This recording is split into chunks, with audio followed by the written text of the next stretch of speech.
Friends, ஒரு சின்ன கதை ஒன்று பார்க்கலாமா? ஒரு மோட்டிவேஷ்னல் ஸ்டோரி தான் இது. நான் படித்தேன் சமீபத்தில். என்னாச்சுனாக்க, ஒருத்தருக்கு கழுத்து வரைக்கும் கடன் அவனை ரொம்ப நெரிச்சு விட்டோம். அவனுக்கு என்ன பண்ணுறதுன்னு தெரியல.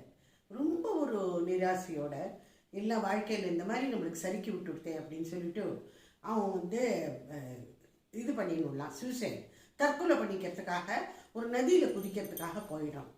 அது இதை பார்த்துட்டே இருக்காரு. அந்த வழியாக போன ஒரு துறவி. அவர் என்ன பண்ணுறாருன்னா, அவரை போய் காப்பாற்றுறாரு. காப்பாற்றிட்டு, நீ என்னத்துக்காகடா இது மாதிரி பண்ணிட்டு இருக்கேன்னு.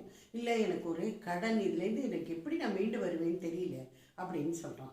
அப்போ உடனே அவர் சொல்கிறார், வா, இங்கே ஒரு சேட் ஒருத்தர் இருக்கார், அங்கே நான் அழிச்சுன்னு போகிறேன், அவர் இதுக்கு உனக்கு நிவர்த்தி பண்ணிவிடுவார். அங்கே போய் இவனை ஒரு இடத்துல உட்காத்தி வச்சுட்டு அந்த துறவி அந்த சேட்டுக்கிட்ட காதில் போய் ஏதோ கிசுக்கிறார். அவர் உடனே 2 லட்சம் அப்படின்னு இப்படி கை காமிக்கிறாங்க.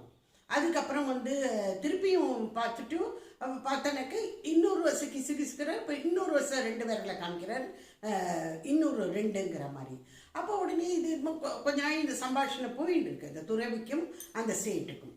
அப்போ வெளியில் வர்றார். அவர் வந்துட்டு அந்த யார் தற்கொலை பண்ணிக்க போனானோ அந்த இளைஞனை கூப்பிட்டு அவர் சொல்கிறார், இந்த மாதிரி நான் எல்லாம் பேசி முடிச்சுட்டேன், ஒரு கண்ணுக்கு 2 லட்சம், 2 கண்ணுக்கும் 4 லட்சம் தரேன்னு இருக்கார்.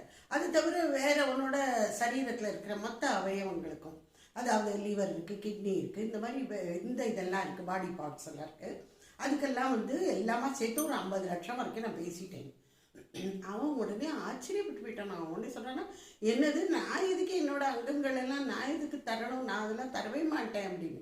அப்போ உடனே அவன் சொன்ன, நீ தான் உயிரியே விடுறதுக்கு துணிதியடா, இதெல்லாம் நீ கடன் இதெல்லாம் கொடுத்தடும், கடன் அணைஞ்சு போயிடும், நீ இதெல்லாம் வித்துரும் அப்படின்னு.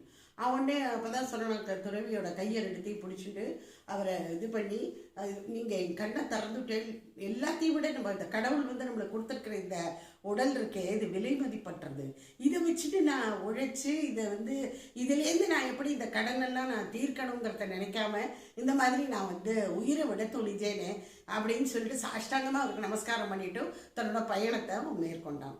எப்படி இருந்தது இந்த கதை சொல்லுங்க.